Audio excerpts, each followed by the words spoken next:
I used to think victory would sound loud applause, praise, a public crowning. But on this rainy Thursday morning, standing behind the smoked glass window of the boardroom, watching a line of sharply dressed executives shift nervously outside, I realized revenge could be quiet, almost gentle. My name glowed at the top of the schedule on the digital screen.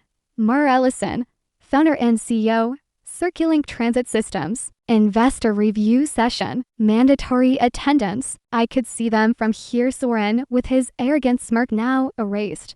Briella clutching her binder like it could save her. Jonah chewing the inside of his cheek the way he did every time he lied in class. The same people who once joked loudly in the grad lounge about poor Mar taking the poverty bus again. The same ones who laughed when I coded alone in the corner because I didn't have a social life. Today, they weren't laughing. They were here to pitch for funding I controlled. I wiped my palms against my skirt, took a slow breath, and when the door clicked open behind me, my assistant whispered, "They're ready whenever you are." I nodded, still watching the people who used to pretend I wasn't in the room. I never expected to see them again. Not like this. Not standing on the other side of a glass wall waiting for me to decide their future. And as I reached for the door handle, my mind drifted backward and spilling to the day everything began before my company, before the headlines, before the city contract, back to when I was just trying to get to class on time, clutching my backpack on a crowded bus.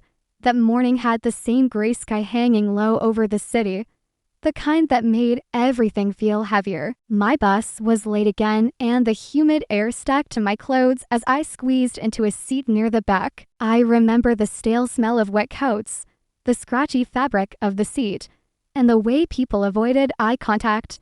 Half asleep and half defeated. I wasn't embarrassed to take the bus. Not really. It was cheap. It was reliable enough. And it was all I could afford. My parents had done their best.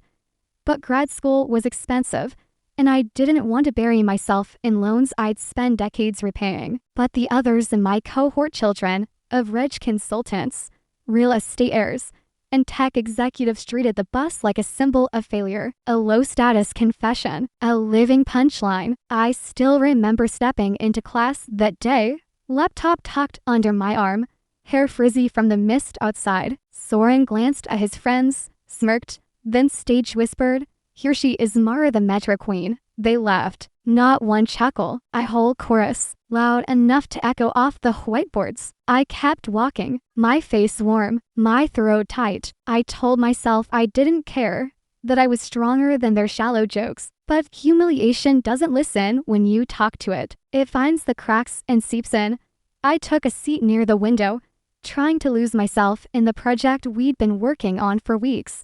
Predictive routing for city buses using machine learning. Everyone else in the room saw it as a boring assignment. I saw possibility. I saw a map of the city glowing like a nervous system, every street pulsing with movement. If buses could adapt to demand in real time, people would actually want to use them. They'd feel considered, not punished. Efficient, not forgotten. I'd been working on an improved model in my free time, tweaking the algorithm late at night in my studio apartment, eating noodles straight from the pot because dishes felt like an unnecessary step. But I never told anyone, not then. The class filled with the hum of conversation, laughter bouncing between rows, tapping keyboards, a few complaints about the weather. I heard Briella behind me, her syrupy voice dripping with false concern. "I mean, I just don't understand how someone can still be taking the bus in grad school. Is it, like, a choice?" Jonah snorted. "Nah, she's probably saving up for a laptop that isn't from the Cretaceous period." I felt that one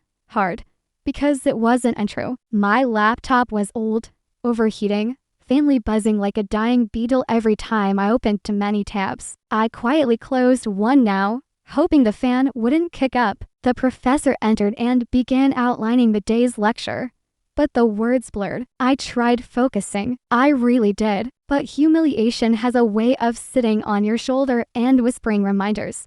Later that week, the group project assignments were posted. Fate or bad luck put me with the three of them: Soren, Briella, Jonah, My stomach sank when I saw our names grouped together. I hoped they'd treat me differently once we were on the same team. Hope is naive. Our first meeting was in a coffee shop 2 blocks from campus. I arrive early. Laptop charged. Notes ready. Frameworks outlined. They arrived 20 minutes late.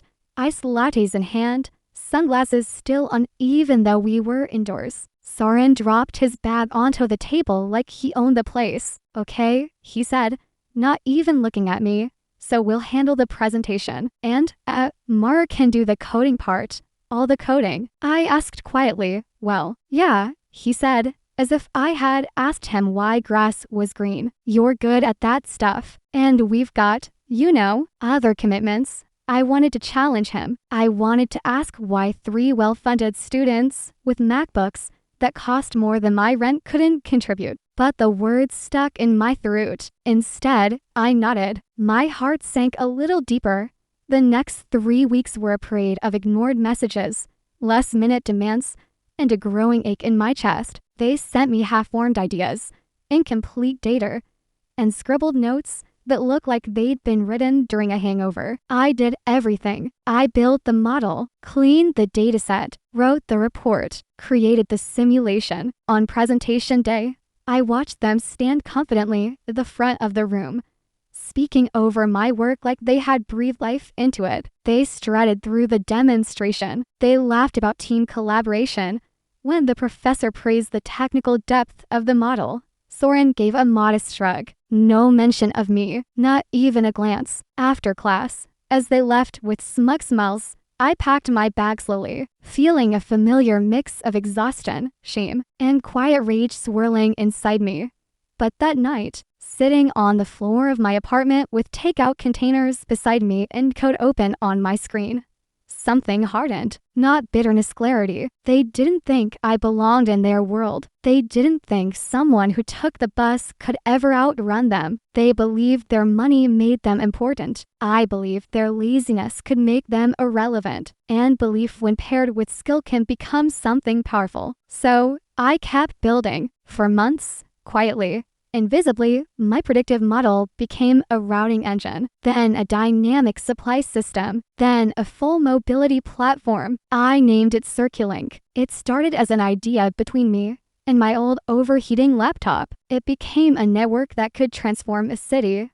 I had no investors, no wealthy friends, no elite networks, but I had something they didn't: discipline, clarity, hunger. I pitched to small incubators, won grants, applied for competitions nobody considered worth their time. I built slowly but deliberately. My first users weren't investors, they were bus drivers, operators, commuters like me, people who didn't care about prestige. They cared about reliability. And then, one morning, I woke up to a headline I had to read twice.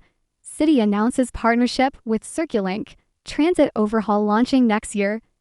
The day I signed the contract, I cried in the privacy of a quiet stairwell. Not from pride, at least not only pride. From relief, from vindication, from knowing I had built something real in a world that tried so hard to make me feel small. And now, years later, here I was, watching the same people who used my silence as a stepping stone. Only now they were waiting for me to open a door. I smoothed my hair, squared my shoulders, and reached for the handle, finally ready to face them. The room fell silent the moment I stepped inside, the kind of silence that isn't peaceful, yet loaded thick with things unsaid, thick with people realizing they are no longer the ones in power. The long oak table gleamed under the soft overhead lights, and the city skyline stretched behind me in the floor-to-ceiling windows. I chose the seat at the head of the table not out of ego, but out of reclaiming something I had once given away far too easily: space, respect, presence. My assistant handed out notepads and water bottles while the 3 of them scrambled into chairs like middle schoolers on the first day of class. Terrified of being assigned the wrong seat, Briella forced a smile, the same brittle smile I remembered from grad school. Soren looked everywhere except at me. Jonar tapped his pen nervously against the table until the sound annoyed even him, and he stopped. I folded my hands on the polished wood and took a breath. that steadied me. "Let's begin," I said softly. My voice didn't need to be loud. Power never needs volume. Their company, Metropulse Innovations, was one of several firms competing for a subcontract under CircuLink's new city-wide expansion. The irony was almost poetic. The people who mocked the bus system were now begging to work on the future of it. The moment I announced the review session would be filmed for transparency, Soren's throat bobbed visibly. He knew what transparency meant: receipts, accuracy, no shortcuts. Suddenly, the comfort of inherited confidence didn't shield him. Briella cleared her throat, smoothing her silk blouse with manicured fingers. "First, Mara, Miss Allison, we just want to say how proud we are of what you've done." Proud? The word felt like a mismatched puzzle piece. They had never been proud of me. They had been amused by me, inconvenienced by me, dismissive of me. I didn't respond, so she kept talking. "We've followed your company's growth. It's incredible, truly." I could hear the tremor in her voice, the careful stitching of flattery hidden under Fox's warmth. Joner slid a folder forward. "We prepare a thorough proposal," he said, and I sensed he was trying to sound professional, maybe even sincere. But sincerity doesn't erase history. It just tries to hide behind it. I opened the folder slowly, letting the silence stretch. The longer it stretched, the more I could feel them unraveling. Inside was a 20-page packet outlining a routing optimization idea I had personally tested and discarded 2 years ago. My eyebrows lifted. "This is familiar." Soren rubbed the back of his neck. "Well, it's best practice now. Everyone's using this framework, and we thought you didn't think enough," I said gently. The room froze. No accusation in my tone,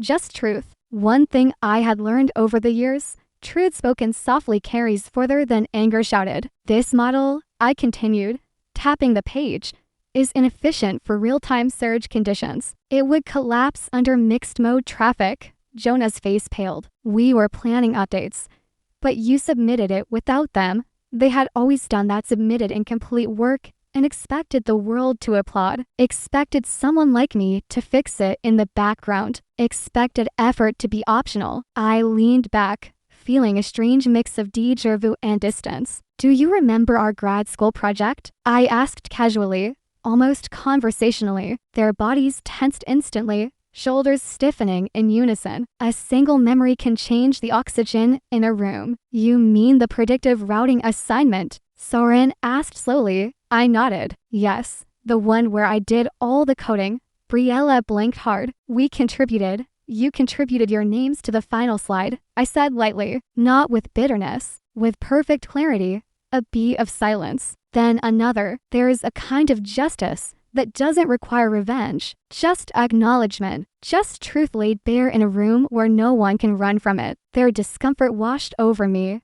Not satisfying, but grounding, healing. In a way, they shifted, exchanged glances, and I noticed how small they looked now, not physically, but in presence. They used to feel larger than life to me, towering with their shiny laptops and louder voices and easy privilege.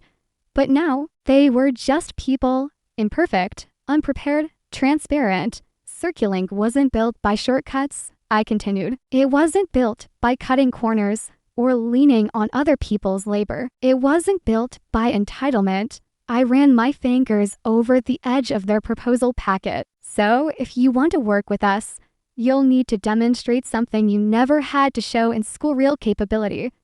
Briella swallowed, twisting her bracelet nervously. "We can improve the model," she said quickly. "We can rework the entire proposal by next week, or sooner. I can do an all-nighter tonight." Jonah jumped in. "We're faster than we look, and we're committed." Soren cleared his throat, finally meeting my eyes for the first time that morning. "Mara, I want to apologize for back then, for everything." The words hung between us, unsteady, unexpected, but apologies can be strategic. I had learned that too. "I'm not here for apologies," I said quietly. "I'm here for competence."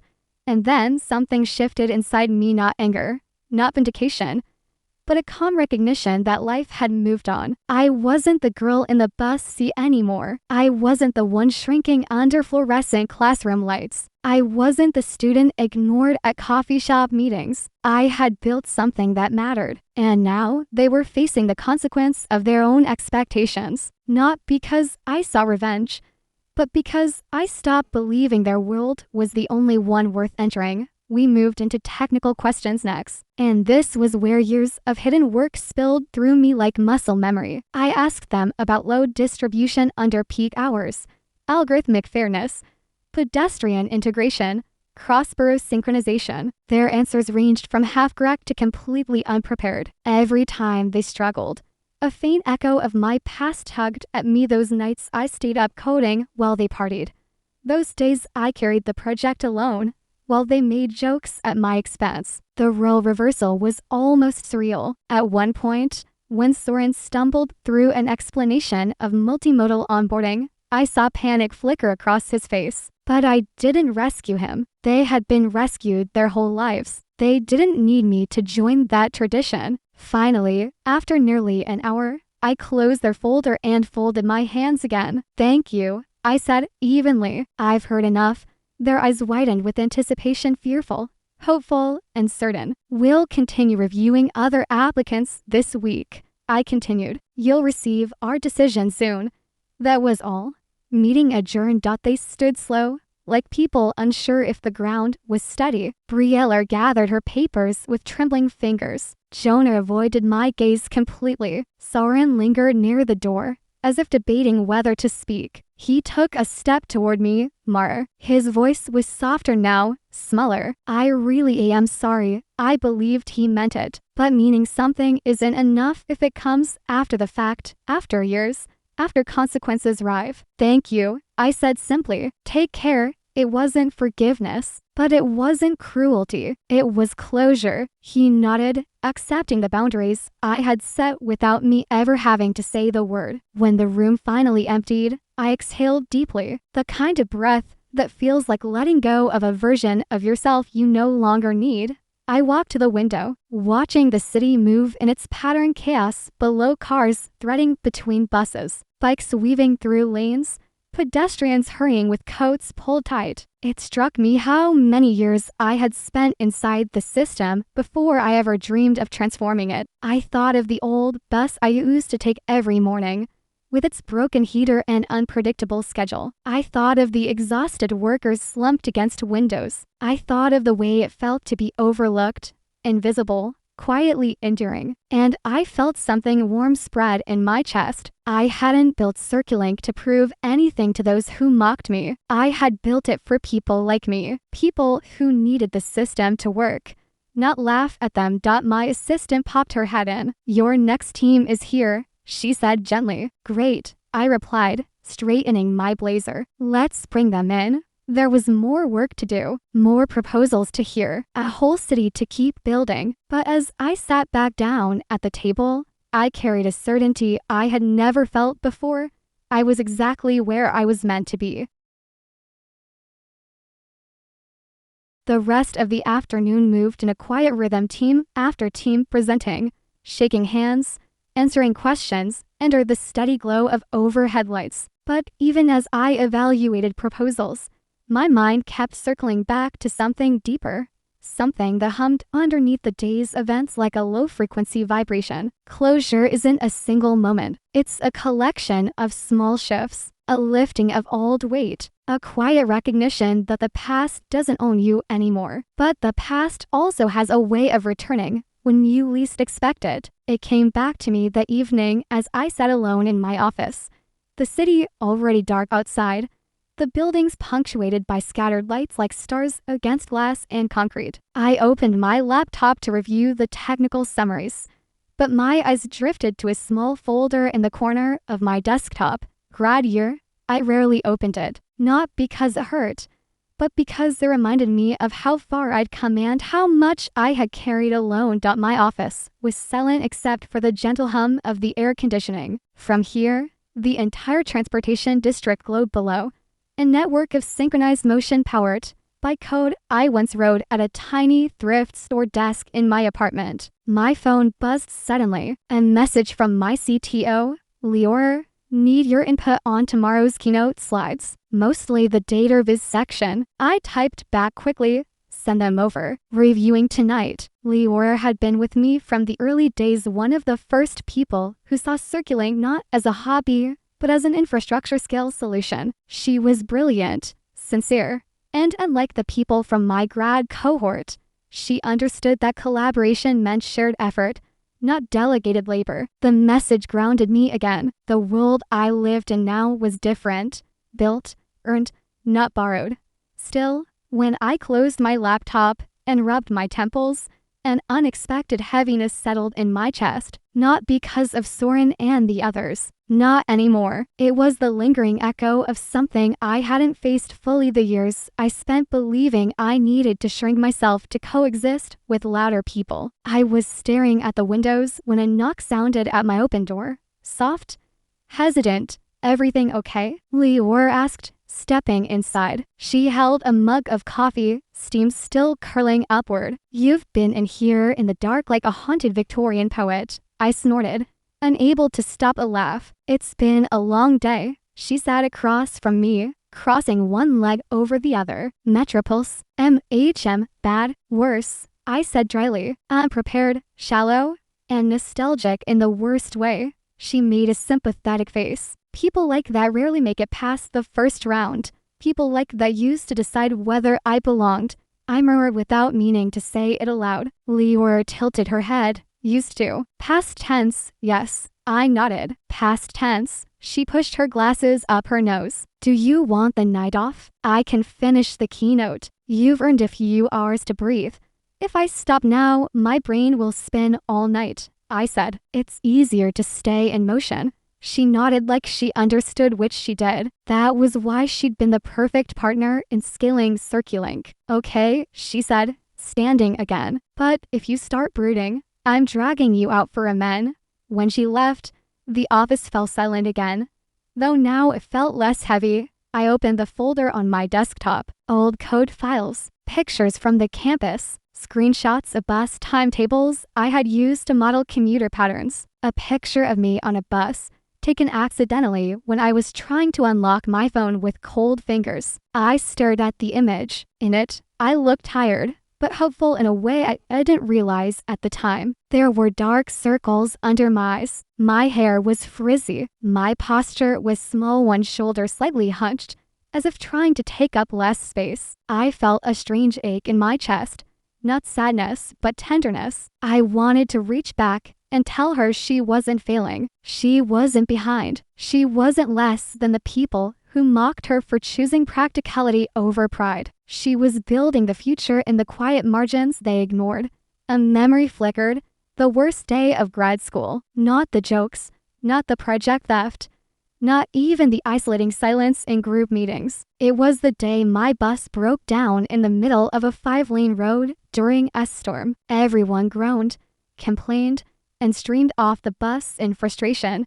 But I stayed behind to help an elderly woman carry her groceries to the nearby shelter. I was soaked, shivering, late to a lecture, my shoes squishing with every step. When I finally arrived to class, dripping and apologizing, the professor barely looked up from his laptop. Take a seat, he said. The others snickered. Brie Eller whispered loudly. She looks like a flood victim. They laughed. The professor didn't intervene. I sat down, water pooling under my chair, feeling like every drop sliding down my back was another reminder that I didn't belong.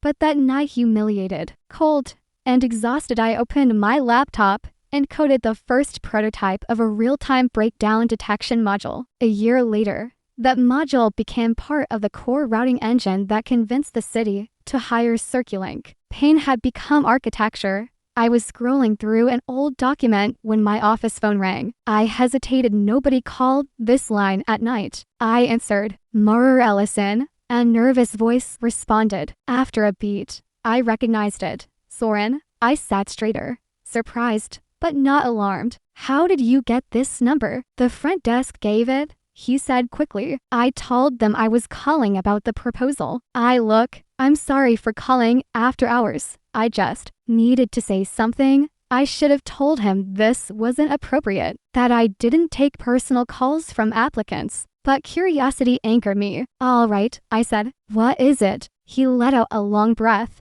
the kind that carries years of guilt or at least discomfort. Today was rough, he said. I know we weren't prepared enough. That's on us. But I also know we didn't treat you right back then. You didn't deserve that. And I didn't want you to think I didn't remember. I did. I replayed it today. When you mentioned our project, I expected defensiveness or excuses. But his tone carried something different, something almost vulnerable. I appreciate the apology, I said carefully, but that doesn't change the outcome of the review. I know, he said quickly. I'm not asking for that. I just wanted to acknowledge it. There was a pause, the kind filled with what could become sincerity or manipulation if pushed too far. You built something extraordinary, Mar, he continued. I mean that. People like me, we were too busy trying to look successful to notice someone actually doing the work. I didn't soften, but something inside me settled. Thank you for saying that, I replied, and I hope you continue building with more awareness than before. That's the plan, he said quietly, and then, after a breath, take care. The line clicked off. I stared at the phone for a long moment. It wasn't redemption. It wasn't friendship. It wasn't even healing exactly, but it was acknowledgement, the kind that doesn't rewrite history, but closes the folder on it. When I shut down my computer, the weight on my chest had eased. I gathered my bag, turned off the lights, and walked out into the quiet hallway. The city below buzzed with late-night energy. Headlights slicing through wet streets, buses gliding through intersections with synchronized precision, my code, my dream made concrete. As I waited for the elevator, a strange warmth spread through me. Not pride, not triumph, something gentler. The understanding that you can outgrow a wound without pretending it never happened. That you can rise quietly and let your work speak in all the ways your voice was once silenced. The elevator doors opened with a soft chime, and as I stepped inside, I felt it a shift in the air, like the story wasn't over yet. Something was coming, something I didn't expect, something that would test not my past, but my present. The next morning began before the sun even broke over the skyline. I woke to the soft hum of my alarm vibrating on the nightstand. The room still dim, the city still stretching awake beneath the quiet haze of dawn. For a moment, I lay still, listening to the silence. The kind of silence that feels like a held breath before something shifts. I didn't know why, but the air felt different, charged, almost expectant. And I was right by the time I reached the office. The building was already buzzing. Half the team was in early, screens glowing, coffee cups scattered across desks like small anchors holding people in place. As I walked in, heads turned, greetings murmured, but the energy was off, not tense, not chaotic, just unsettled. Leora intercepted me before I even reached my office. She looked alert, hair pulled into a tight bun, glasses smudged from rubbing her eyes. We have a situation, she said without preamble. The mayor's office emailed at 6 in the morning. There's been a data leak. Someone released early drafts of our expansion plan. I blinked. Processing. Released where? Online, she said. Several platforms. Anonymous posts. People are already speculating we're responsible for pushing selective routes to favor high-income districts. My stomach tightened. We weren't even close to finalizing that model. I know, she said, but that's not stopping the narrative. We moved quickly to the main conference room where half the leadership team was already gathered around the display wall. Maps and incomplete route diagrams splashed across the screen like someone had broken into our brain mid-thought. Who leaked it? I asked. A quiet fell over the room before Ravi, our security analyst, spoke up. We're tracing the source. It wasn't an internal account. Looks like an external user accessed the sandbox environment for contractors. My jaw tightened as the pieces aligned instantly. Contractors? External testing sandbox. Weakest point in any system. Which contractor group had access yesterday? I asked, though a part of me already knew. The room shifted uncomfortably. Ravi cleared his throat. Metropulse Innovations. They had temporary login credentials for a review package. I exhaled. Slow and steady. Not anger, not even shock. Just a confirmation of a suspicion the universe decided to underline for me. Are we sure? 90%? He said, still verifying. Silence filled the room like fog. My pulse stayed even, my voice calm. Okay, we do not make assumptions. We verify everything before taking action. Leora nodded, already jotting notes. We need a public response, she said. Something quick, controlled, and steady. The mayor's office wants reassurance. Before the noon briefing, I rubbed the back of my neck. I'd spent years building something real. Something for everyone, not just the wealthy neighborhoods that already had more than enough. Seeing a twisted version of our early draft used against us felt like someone had cracked open my ribs and rearranged them without permission. Not because of image, because of ethics, because transportation equity wasn't a slogan, it was the reason I built any of this in the first place. Draft the statement, I said. Keep it factual. No defensiveness. Emphasize that the leaked files were preliminary ideas, not approved plans, and the contractor breach. Leora asked. Not publicly. Not until we have hard proof. Agreed. As the team dispersed, I stayed behind in the conference room, staring at the half-finished routes glowing softly on the screen. Memory hit me again sitting on the overcrowded bus years ago. An elderly woman gripping the metal pole for balance, while the driver jolted forward, her groceries sliding across the floor. I remembered thinking, the system isn't broken, it's neglected, and neglected things hurt people who don't have the luxury of choosing alternatives. That moment had shaped everything, and now someone was trying to twist that purpose into something cynical.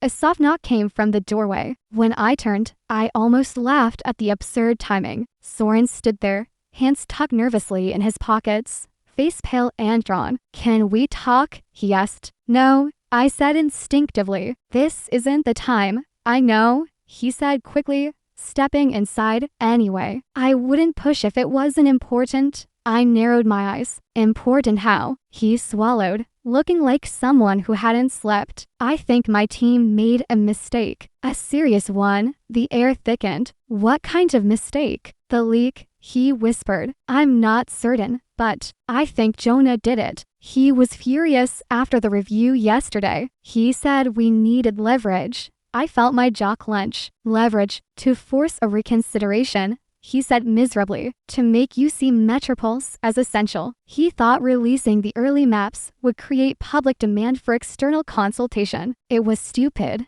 unethical, completely wrong. My heart beat once, hard and cold. Did he use company access credentials? Yes, he said. We all had access, but he was the only one who stayed late. And this morning, his laptop was wiped. He's not answering calls. Shame flickered across his face. I'm not here to defend him. I just needed you to know the truth before the investigation completed, and to tell you I'll cooperate fully. For a long moment, I said nothing, because the part of me that lived in survival mode for years whispered, of course they would cut corners. Of course they'd choose manipulation over merit. But another part of me, older, calmer, recognized something else too. Soren wasn't making excuses. He wasn't twisting the narrative. He was taking responsibility for what he could while exposing what he couldn't control. Quiet growth is still growth.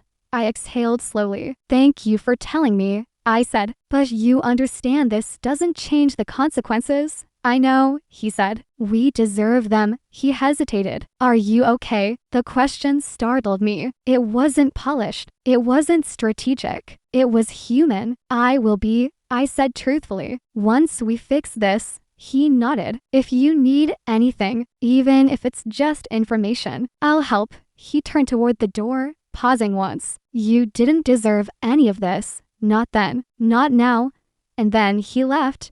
I stood alone in the conference room again, the city humming below as if oblivious to the silent war unfolding in the architecture above it. My phone buzzed. A text from the mayor's office. Need a call ASAP. Press expects clarity. I took a breath. straightened my blazer, grounded myself in the version of me that had built something steady enough to withstand sabotage. And then I dialed in. The call lasted 20 minutes. Direct, high stakes.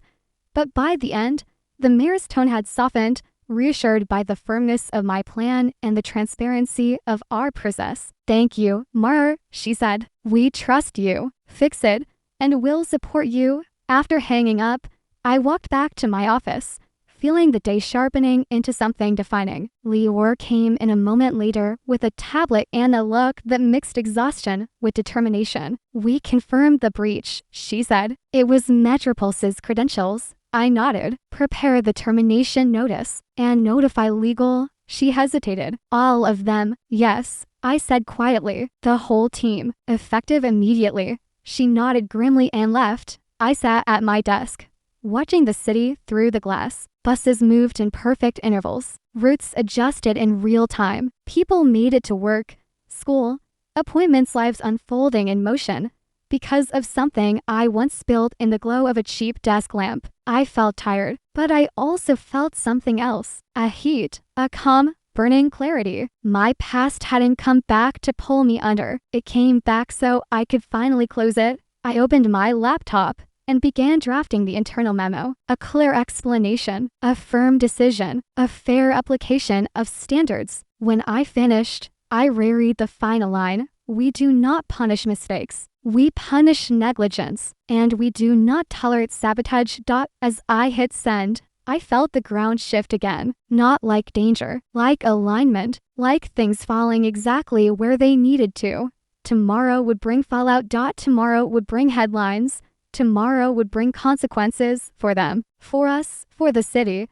But tonight, as the office lights dimmed, and the world outside glowed like a circuit board breathing, I felt ready. Calm. Steady. Unshakable.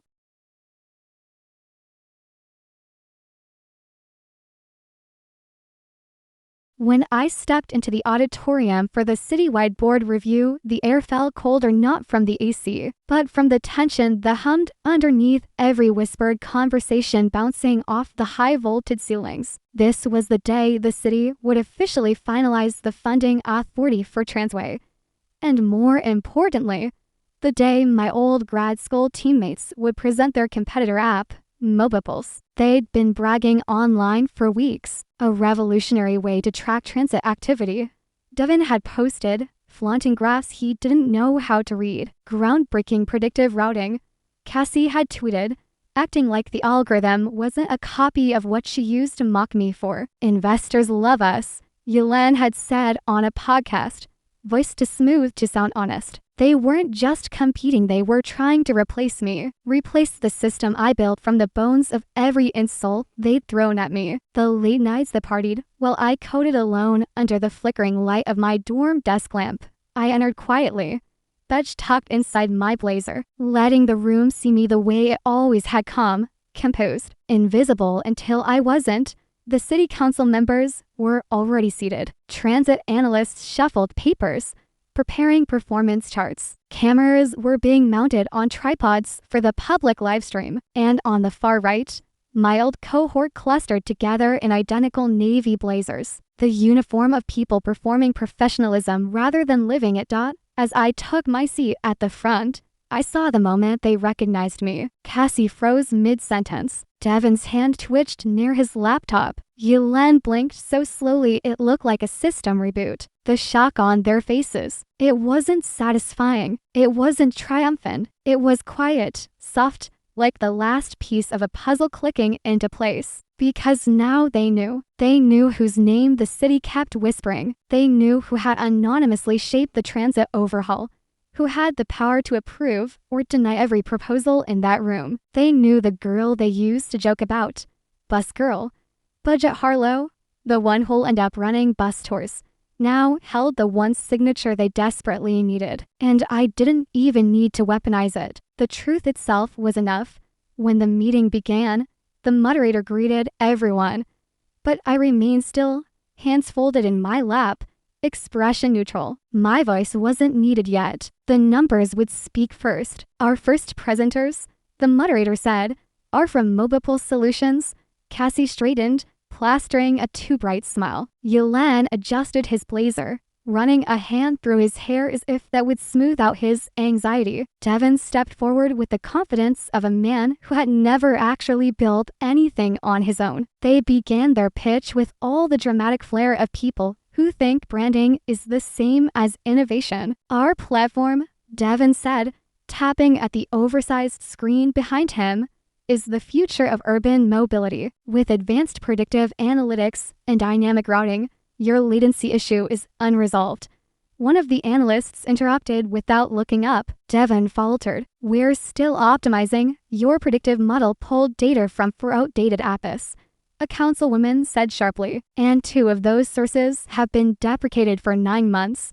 Cassie inhaled sharply, smile cracking. We're in conversations to secure updated partnerships, she said weakly. Another analyst flipped through their report. Your equity analysis is missing, he said. You didn't model accessibility routes. A wave of whispers rippled through the room. Accessibility, the one area they used to tease me about when I insisted. Transportation wasn't just about convenience, it was about dignity. They hadn't learned a thing, not from school, not from life, not from failure. Watching them scramble felt sad, not gratifying, not victorious, just deeply, painfully sad. They had spent years building an image instead of building a system. They chased awards, not solutions. Investors, not outcomes. They had learned nothing from the lives they dismissed, nothing from the girl they had underestimated, nothing from the buses they'd mocked, and the universe, in its strange poetic timing, had brought them right back to me, not for revenge, but for a mirror.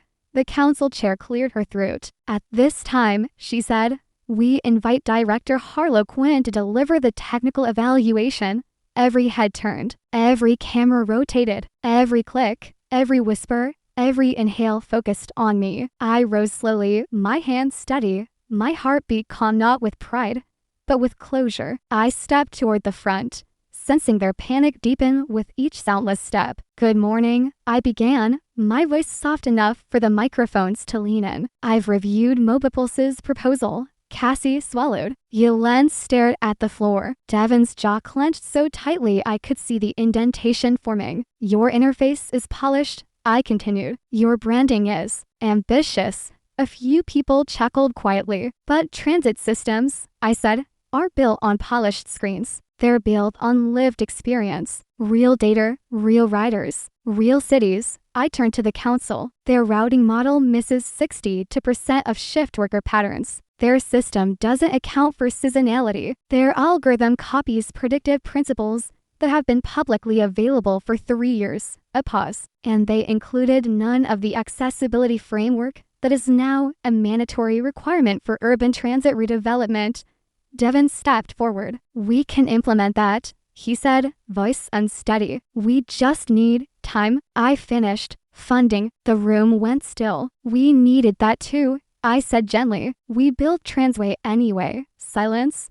Heavy. Unavoidable. Truth sitting between us like a 4th team member. And for the record, I added softly, turning my gaze fully on them for the first time that day. You don't build the future of public transportation by mocking the people who rely on it. The line hung in the air, resonant and final. The council chair nodded. Thank you, Director Quinn. The decision was made in that moment not out of vengeance, but out of competence, out of the undeniable reality that their app wasn't built for the public. It was built for prestige, and prestige doesn't move cities. People do. By the time the session ended, Mobipulse had been officially rejected from funding consideration. Their proposal would not return for revision. Their startup, without city contracts, would collapse within months. And I didn't smile, not once, because this wasn't revenge. It was correction, truth, balance, a quiet setting right of years of imbalance. As the crowd dispersed, I gathered my documents, preparing to leave. That's when I felt a soft, hesitant tap on my shoulder. I turned. Cassie stood there, eyes glossy, voice barely above a whisper. Harlow, we didn't know. I nodded. You didn't want to know. Yulan stepped beside her. We were stupid, he said. We were kids. I breathed in. And yet, I said quietly, The world you built treated real people with the same dismissal you treated me with.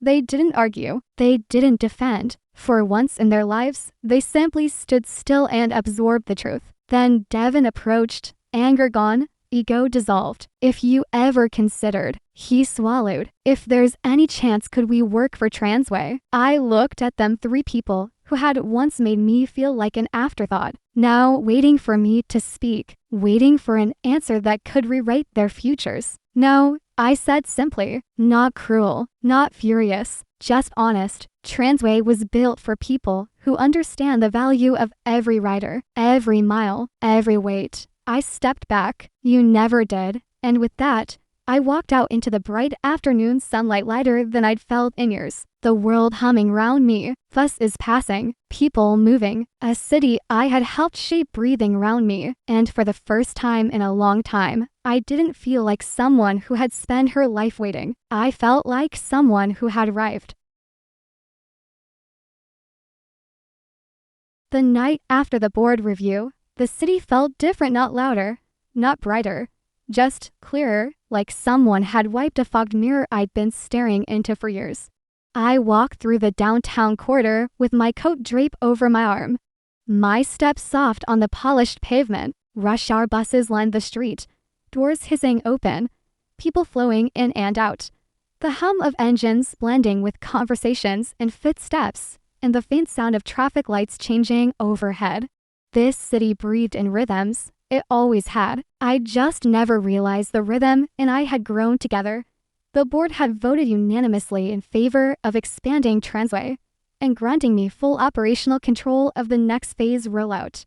It was the kind of achievement that would have made my younger self cry, the girl with frozen hands gripping a bus pole, counting spare change in her pocket, whispering to herself that someday, somehow, life wouldn't always be this tight, this fragile, this exhausting. But the tears didn't come. Instead, there was a quiet, steady warmth settling into me.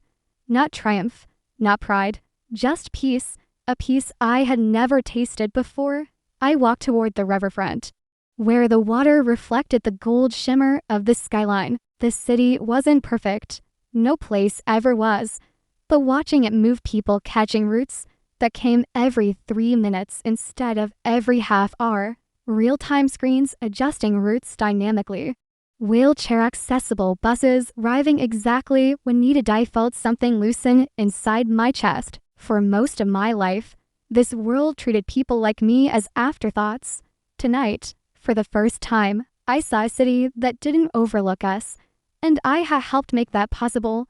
That mattered more than any revenge ever could. My phone buzzed with a notification, then another, and another. My inbox was overflowing. Reporters, city planners, nonprofits, even international transport coalitions requesting interviews and collaborations.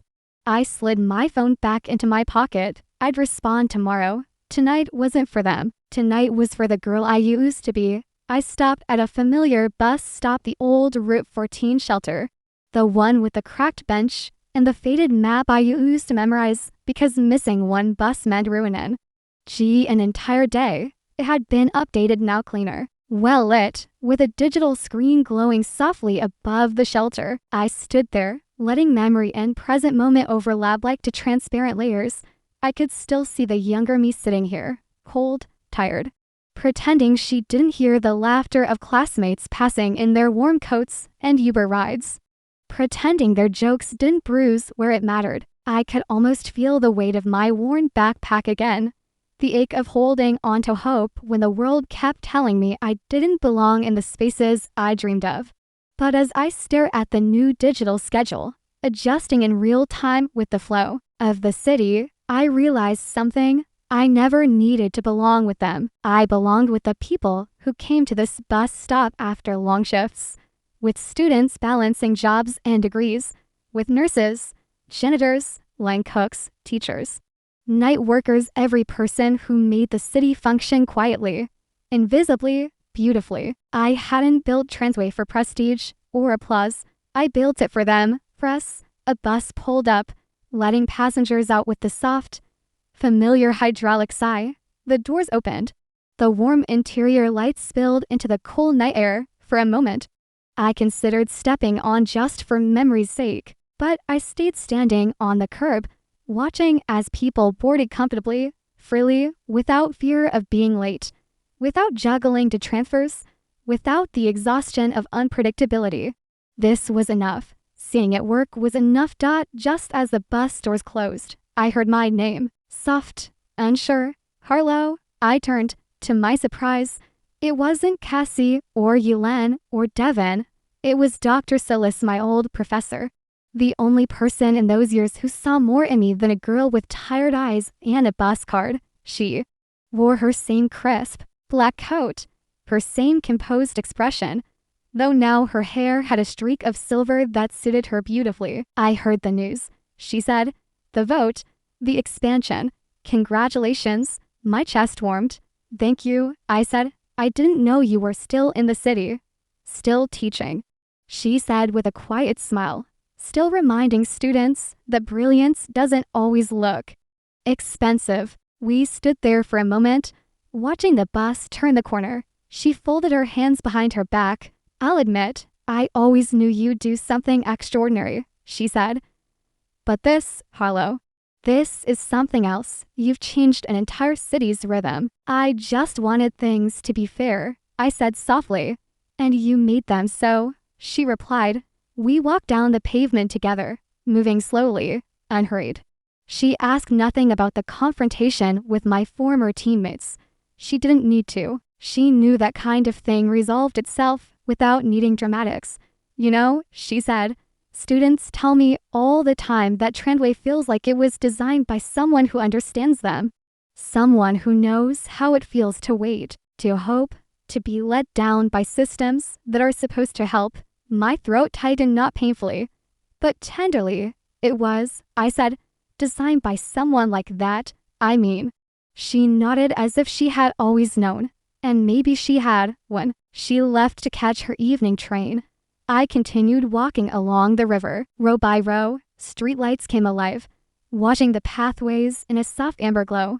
The city stretched before me like a living map, each line a route I had helped redefine, each signal a beat in a system that finally worked the way it should. I reached the pedestrian bridge and paused at the center, the breeze brushing against my face. Below me, 3 buses crossed the intersection at once, merging smoothly with the rhythm of traffic. No delays, no confusion, no chaos, just movement fluid, dignified, humane.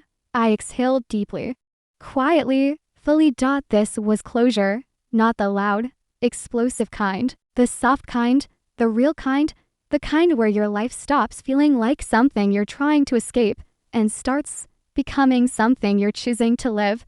Then, like a scene folding back into the beginning of a film, I remembered the boardroom this morning, the smoked glass, the stunned faces, the moment the door opened and the past collided with the present. I remembered the way they looked at me, not as a joke, not as a bus girl, but as someone they finally, belatedly understood. And I realized something with absolute clarity. My revenge hadn't been the moment I rejected their proposal. My revenge was the woman I had become. Steady, respected, unshakable, someone who no longer needed their validation, or their apologies, or their approval. This city ran because of me. Not in a possessive way, but in a way that meant I had taken the thing they mocked me for and turned it into something that moved millions. I placed my hands on the coal railing of the bridge and whispered, almost to myself, I made it.